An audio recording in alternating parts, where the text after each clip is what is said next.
I'm going to talk a little bit about crowdsourcing and what it is, and I'm super excited to be here, and I want to get you guys excited about crowdsourcing. So I'm just going to talk a little bit about it, some case studies, some examples. The reality is, I'll give this presentation, you might like a lot of it, and in a month, people probably retain 15 or 20% of what they hear. So I would be ecstatic if I could get you guys excited about crowdsourcing. And the next time you have a problem or a challenge, you consider it, because it's an awesome tool when you use it right. And I was thinking what I was going to talk about to you guys, and looking on your Facebook page, you're already running a crowdsourcing competition, which is awesome. So you guys know what this is about. So I really had to do my best to sort of elevate my game and talk to you beyond the basics. I thought I could start with an example. This is from a few years ago, but are you guys familiar with the Crash the Super Bowl contest? Okay, so basically Doritos runs this contest where users can submit a 30-second spot, and they select 5 finalists, and they let the community vote on the best spot, and that gets to air in the Super Bowl, which is a pretty awesome opportunity. So in 2009, there were 1,900 ads created and 5 finalists. And this is what I love about crowdsourcing. There were 1,900 ads created, and those weren't creative concepts, and they weren't storyboards. These are excited people that want to develop new things. So these were actual ads people made.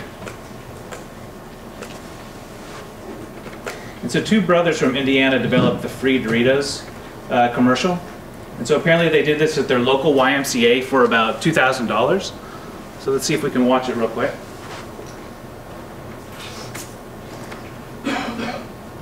Hey man, what's that? It's my crystal ball. It looks like a snow globe.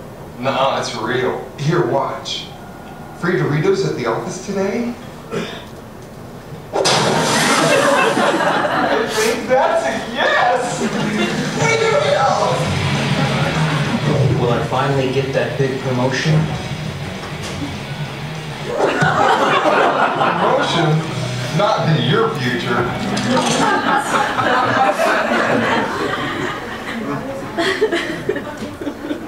So that's great. That's what I love about crowdsourcing. I'm convinced that ad never would have seen the light of day if it had been done through traditional manners.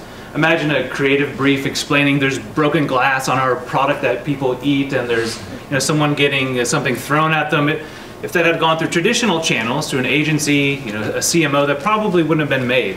So that's just something I love about crowdsourcing, is the innovation. So their ad did awesome. So not only did it win Crash the Super Bowl, right? It also won Ad Meter's top commercial of the Super Bowl. And Doritos had a little clause that if you make it not only past their competition, but if you rank as the #1 spot, they would award $1 million. So these 2 brothers from Indiana that created this $2,000 ad were millionaires. This is really amazing. If you think about the Super Bowl, it's about beer, right? I mean, this is the bread and butter of Anheuser-Busch, and they had won the first spot for the previous 10 years in a row. So then along comes a chip company and takes it away through completely crowdsourced model, and sort of left a lot of the other companies with their jaws open. So it was fun and creative, but for us in the industry, it was a little bit shocking. We'd spend millions of dollars on some pretty complex ads, and out of nowhere, this crowdsourcing thing comes along and really causes us to rethink how we're doing advertising and PR. The campaign continues to be pretty successful. 2013, they ran it again, had 100 million people visit the site, and what it all comes down to for Doritos, right, is the sales. And so they increased their sales almost 6% since the Super Bowl in January. So it's a pretty cool concept. It's been around for a little while. There's a lot of choose your flavors and everything, but most of the information I got from Wikipedia. Do you guys, anyone use Wikipedia? I guess everyone uses it, right? So that was the earliest form of crowdsourcing. Does anyone know what those leather-bound books are? Anyone have those? No. Those are called encyclopedias. So on one hand, crowdsourcing, it's fun, creative, it's cute, it engages the crowd. On the other side of the coin, right, it has the potential to be highly disruptive. So companies now are creating new business models from it. new revenue streams, and it can cause entire industries to shut down. So today, I'll quickly talk about crowdsourcing, sort of what it is, some different variations of it, some companies that help with crowdsourcing. We'll do some fast case studies, and then talk about how crowdsourcing affects us a little bit more in PR, and then just look at some of the cool stuff coming, some of the future trends around crowdsourcing. So I promise not to read any slides because that's boring, but I will read this one just so we sort of level set. And crowdsourcing is a practice of obtaining needed services, ideas, or content by soliciting contributions from a large group of people, especially an online community, rather than from traditional employees or suppliers. So Jeff Howe wrote that in Wired in 2006, and his name sort of become synonymous with crowdsourcing. But crowdsourcing has been around a long time. Did you know that the White House and the Dome in Florence were not just designed by one designer? They ran contests at those times, and people submitted the best designs, and the contest winner got to design the project. So crowdsourcing in itself has been around for quite a long time. In the mid-2000s, it sort of had a resurgence of, it was literally outsourcing your work to a crowd. And outsourcing was about technology and science. So that's really where the roots of this resurgence of crowdsourcing began. And so the early days of crowdsourcing, that's me in the picture. This is sort of what crowdsourcing was like. It was focused on science and math and technology. And it's not to minimize what the work was done there. Some pretty amazing stuff was done.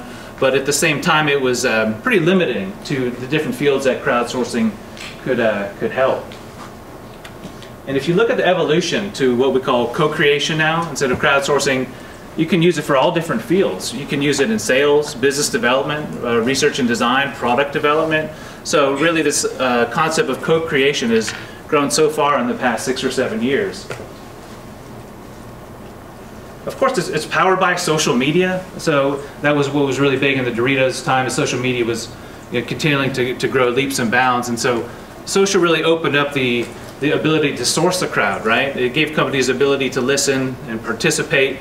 It finally changed the perception of how consumer can engage with a brand.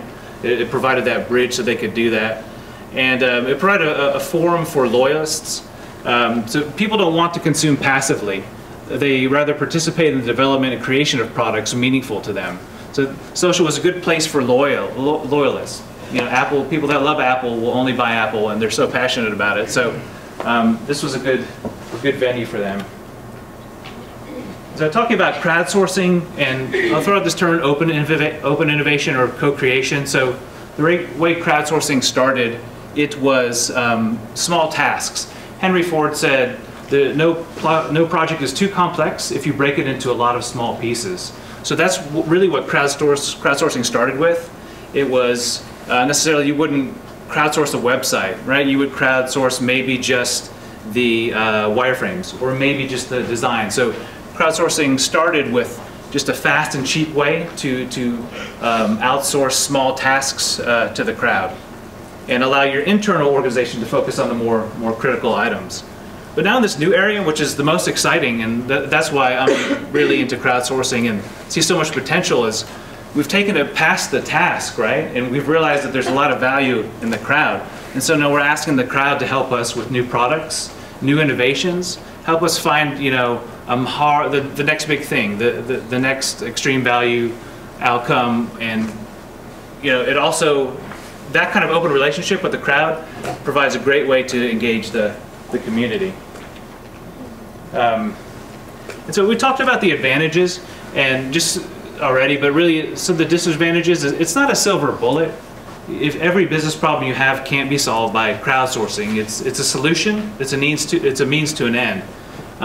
There are some challenges with legal and intellectual property, right? If you have 100 people creating a solution, who retains the rights to the ideas that aren't chosen? So there's some issues to be careful about with that, and also, control and quality. Wikipedia is great, but I think it averages 2 to 3 errors per page. So there's a balance to crowdsourcing. I wanted to throw these quotes up there. So those were my bulleted lists and the pros and cons. This is a little bit more conceptual. So to me, crowdsourcing, requires a certain mindset. So crowdsourcing isn't the answer, it's a solution to a business problem. You have to start with what problem you have, what you're trying to solve, and crowdsourcing can be a solution to that. So Bill Joy from Sun said, because not all the smart people in the world work for you. And if you think a little bit about what that means, you might work at an agency in Miami. It might be the third largest agency, and there's probably a lot of smart people there. But if you go broader, the #1 agency has probably some more smart people. If you look in New York and San Francisco, there's more smart people there. When you globalize that, you realize not all the smart people work for you. Companies don't have to solve everything themselves, because it's just a fact that there's more talent out there than is actually at the company. And then I like this quote from Henry Ford. If I'd asked my customers what they wanted, they'd have said a faster horse.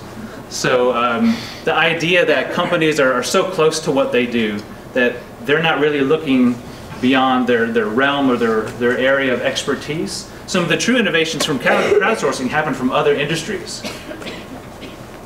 And just if it works for these companies, so NASA uses a lot of crowdsourcing and co-creation, and I mean they must have the smartest scientists on the planet, I would imagine.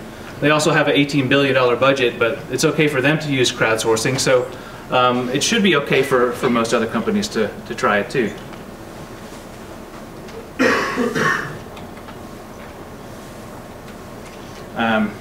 There's a lot of types of crowdsourcing. It's getting a little confusing. So Grumpy Cat does not like that. It used to be a lot simpler. There was just crowdsourcing, and now it's you wake up and there's something new, from co-creation to crowdfunding. It used to be a lot easier, but for me, I love it because there's something new every day. There's some new business practice. Some of them are working, some of them are not, but it's just an exciting business area to be in. I won't go through all these. Some of them, because of the time, and some of these are pretty self-explanatory, but you guys get crowdsourcing. Most crowdsourcing is done through contests and competition. It's just a way to provide structure, right? You set a timeline, you set an award, you provide a strict set of requirements, and you manage it online. Ideation is the co-creation, the open innovation stuff we talked about, and this is really the future. This is really the most exciting area that I think. You can do co-creation in a private community. So say your company sells to single working mothers, and you just want to stay in their mindset and with their challenges and their problems. So you can crowdsource to a set community if you're looking for a really specialized solution. And customization, that's not traditional crowdsourcing, but when you go and customize your Nikes and you order them, or you go and you customize the M&Ms, you're doing that, but the company knows what you're doing, right? So they're able to see what kind of products people want without even asking them. Just through seeing what people customize, they're able to determine what to bring to market. Intermediaries, so this is really just, these are the companies that help with crowdsourcing, right?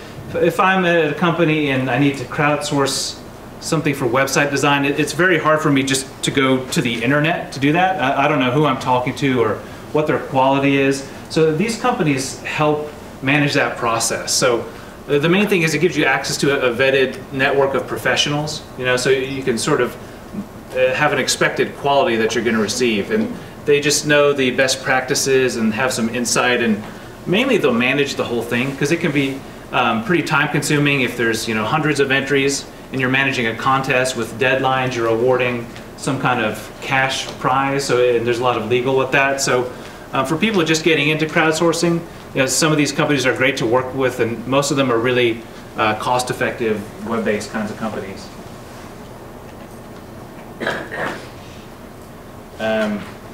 We've got some case studies, but I was thinking about this, and we went through the Doritos case study, right? And I figured rather than go through a lot of details and data each time, I'm just going to show one slide for each case study, and really trying to spark your interest and see all the ways that crowdsourcing can work. So if you see something good, there's tons of information out there on it. But technology itself now, it's about co-creation, right? Any of you guys have a blog or a WordPress blog?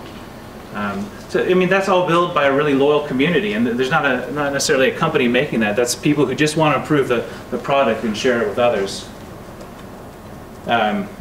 So Ben and Jerry's, I think you guys probably get the choose a flavor concept, and really that's sort of been done to death. But so I've tried to focus on some examples beyond that. So Ben and Jerry's, they were in this do the world a flavor, where on one side they were trying to choose a new flavor, but on the other, if you know the company, they're synonymous with their sustainability practices and fair trade. So it was a good PR move where they ran this campaign into the winter.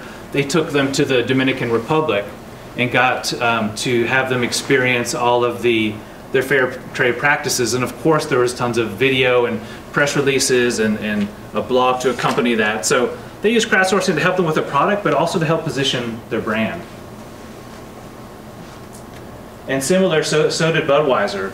So Budweiser, they're losing a ton of market share to all the craft beers. That's a pretty big trend right now, and the Budweiser demographics are getting a little antiquated. So they just reached out to their local breweries. I think there were 12, and asked them each to create a craft beer, and they let the public choose the best. So they got a new beer out there, but more importantly, they engaged the crowd, and they tried to elevate the brand by positioning it a little bit differently than traditionally how Budweiser does.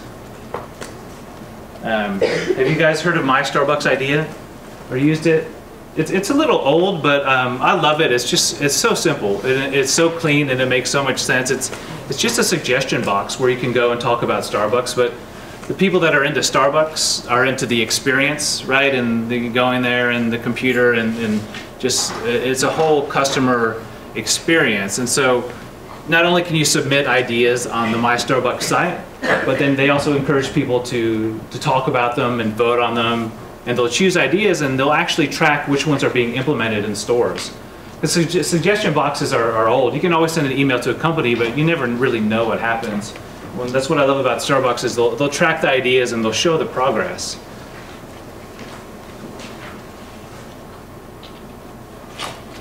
Netflix, just another example. They did something really cool. So if you think of the rating system, right, and the recommendations engine, that's core to their business. If they get people that want to watch their movies, they keep paying money to do that. So what they did was interesting. There's an algorithm that determines all that stuff, and was pretty proprietary. That's like Coke's secret formula. But what they did is they put it out there to the crowd and asked them for ways to improve their formula. So everyone thought they were a little crazy for releasing something so core to their business, but they ran a crowdsourcing campaign, and they improved their algorithm by, I think, 10% accuracy, which was pretty good, and more importantly, it didn't bring the company to a halt.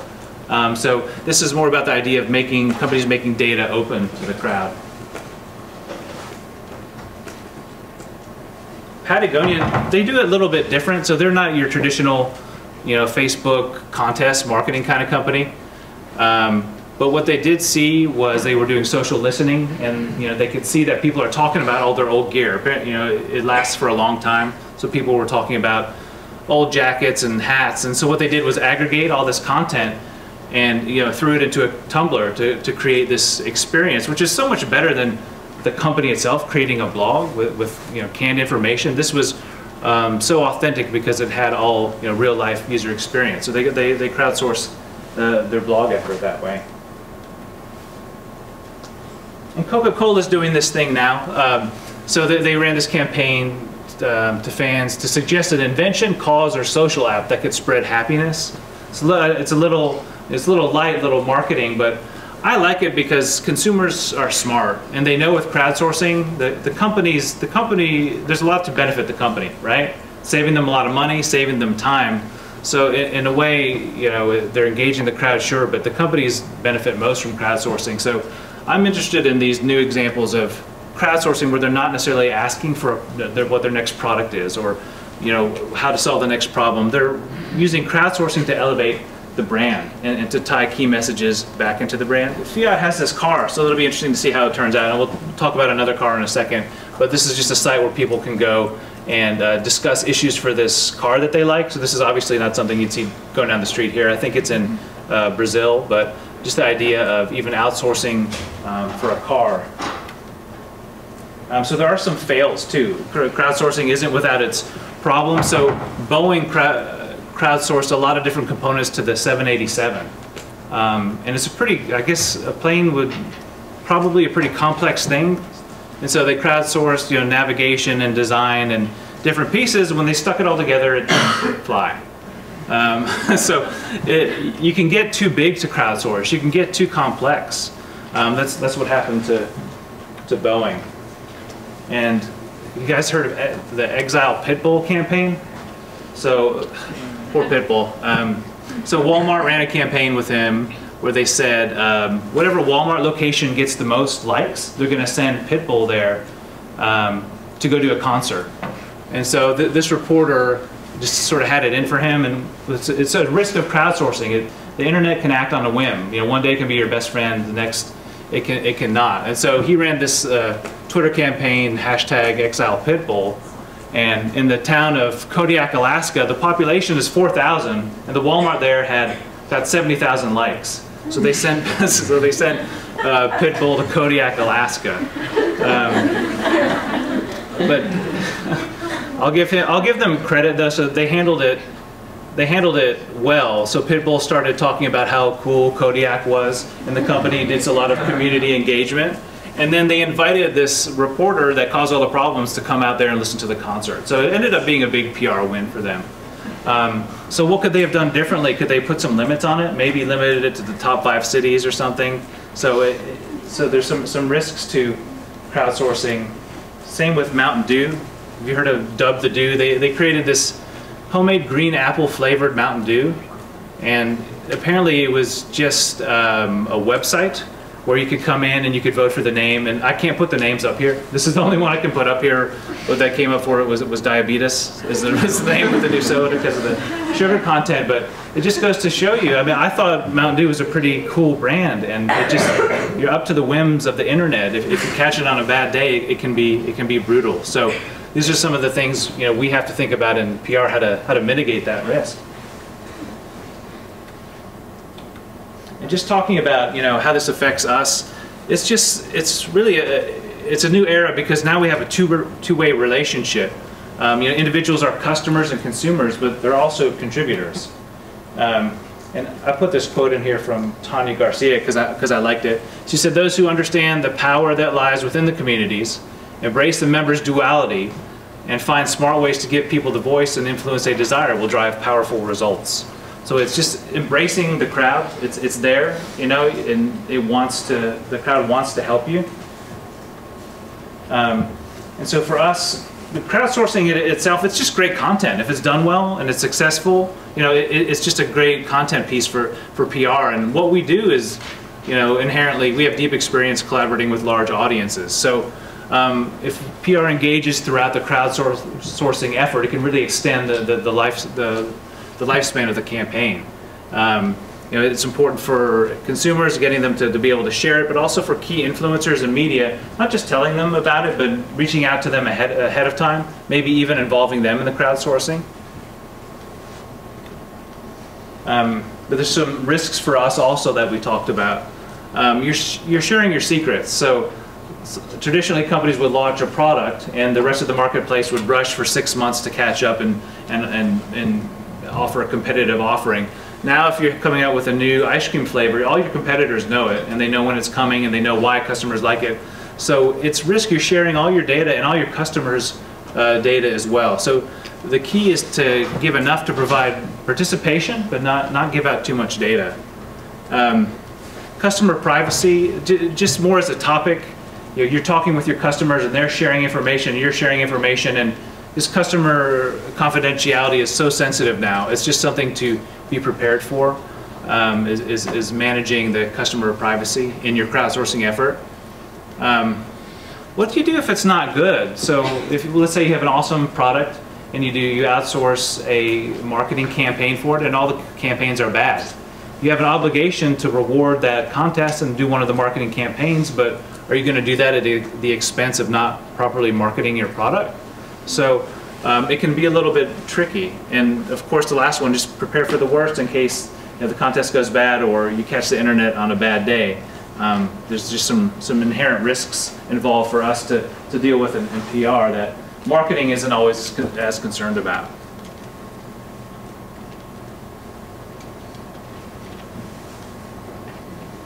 and just how it affects us really. You know, traditionally we would send someone to live tweet for an event or a press conference, and now when you've got a crowd doing that already, that data is so much more authentic. Why not aggregate that information and use that to cover your events?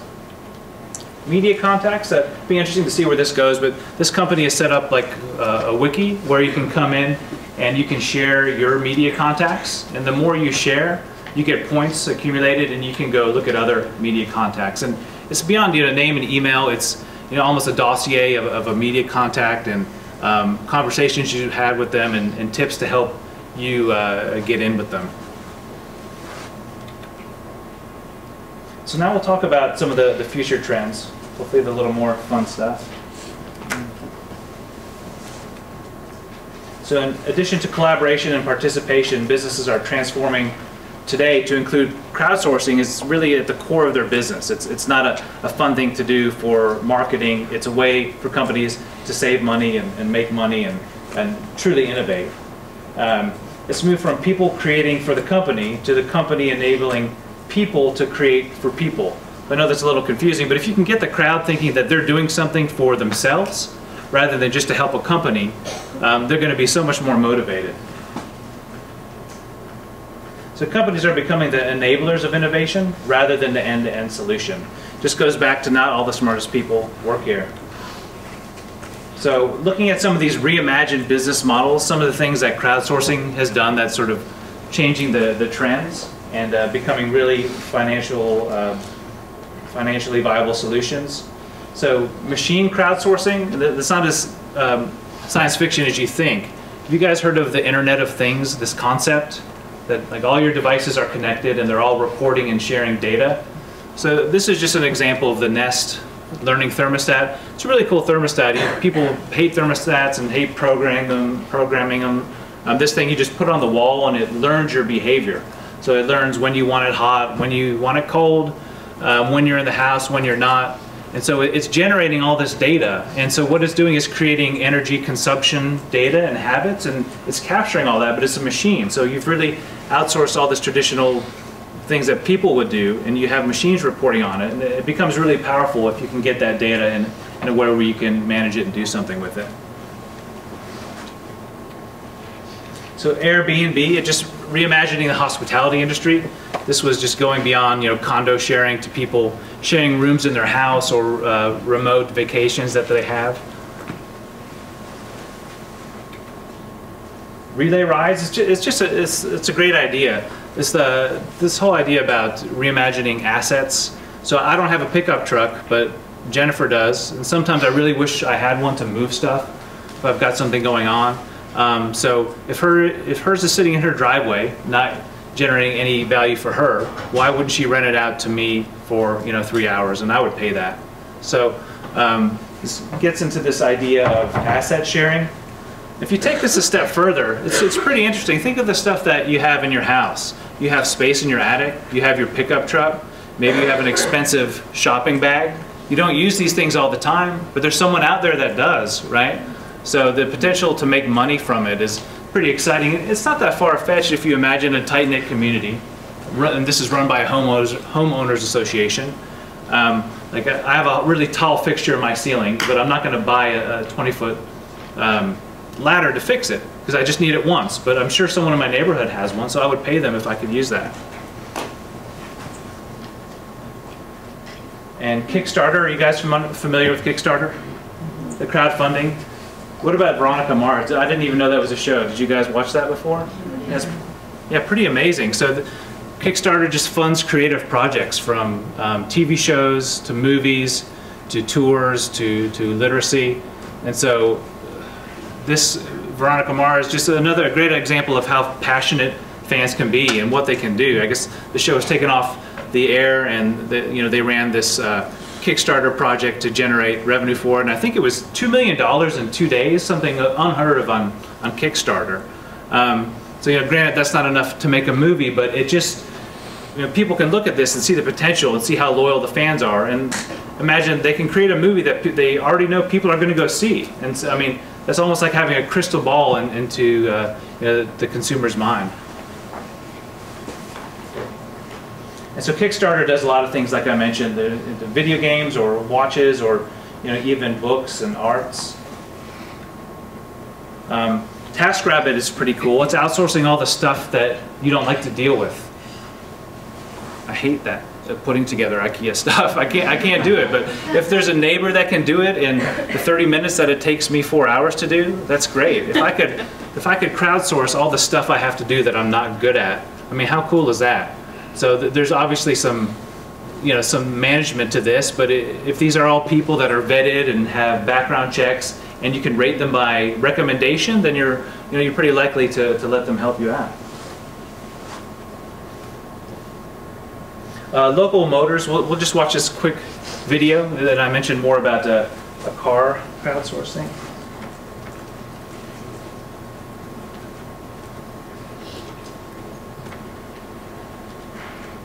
Recently, Forbes.com reviewed luxury cars and liked what they Sorry, you've got to watch the commercial.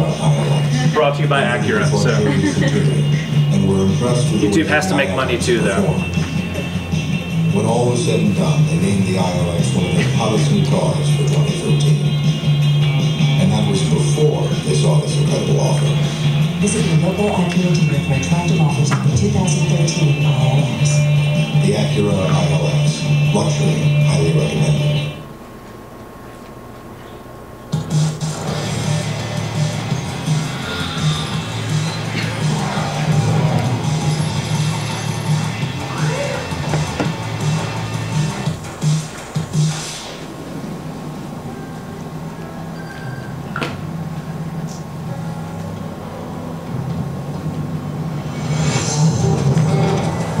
Welcome to Translogic. I'm Bradley Hasemeyer. For years, Jeep has been the gold standard for American off-road vehicles. But today, we meet a new challenger. The Rally Fighter from Local Motors. 6.2-liter V8 Corvette engine. It's the LS3 from General Motors. And it's powering this beast.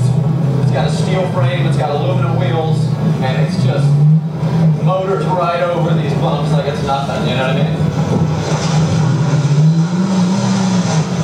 It's only like 3,600 pounds. It's actually decently light compared to other vehicles that would have the same specs. This is something that can go both on and off the road, but equally impressive is the way that this thing is built.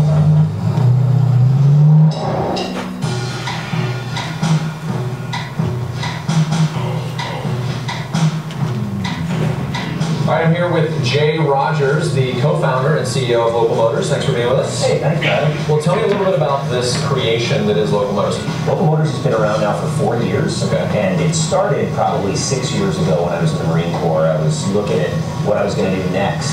70% of U.S. oil end use is in cars.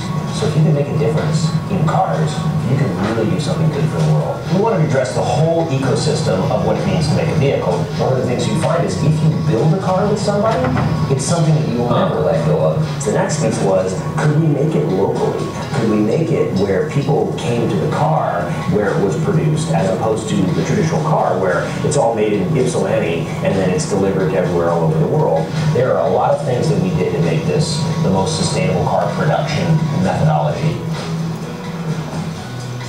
Really, the umbrella of all this is crowdsourcing, right? That's right. Co-creating is what we call it. You go to our community and you say, I need a great design.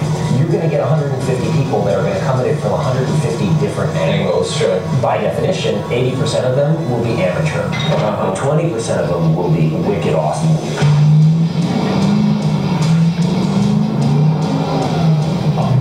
Oh, this wants to run, man. Oh, hello, big rock. This thing is really wide, and there's not much. It's just tough to see out the front. You can't really see out the back at all. I mean, what is that? A spare tire?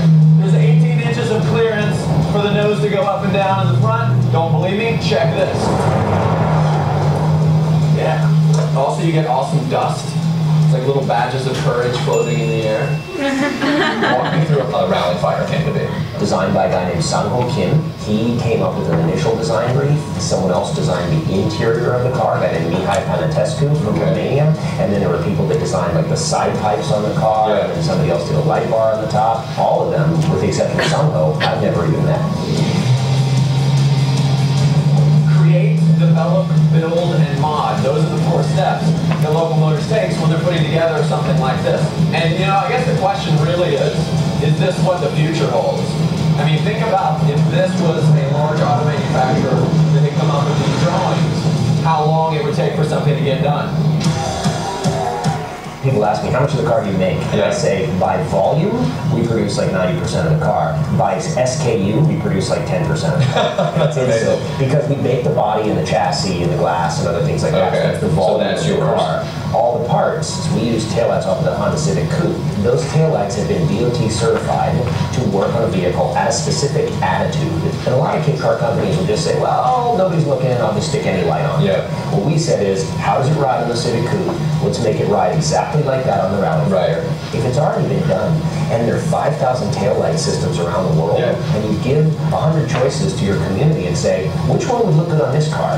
Can't choose anything in the world. You have to choose from this There's set. some constraints, but there's still... Make the box, and great creativity. And then freedom comes out of that.